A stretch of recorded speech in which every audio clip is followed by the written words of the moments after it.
إنه لا ينبغي أن يكون شهر رمضان كغيره من الشهور، فلا الصدقة فيه كما هي في غيره، ولا طول القيام فيه كما هو في غيره، ولا الجود فيه كالجود في غيره، ولا القراءة فيه كالقراءة في غيره.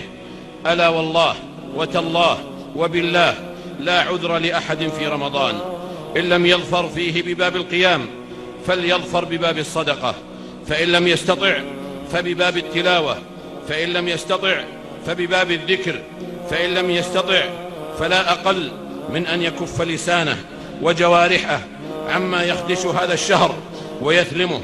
ثم إنه والله وتالله وبالله ما أضيع من ضيعه، ووالله وتالله وبالله ما أخسر من خسره. ألا ذلك هو الخسران المبين.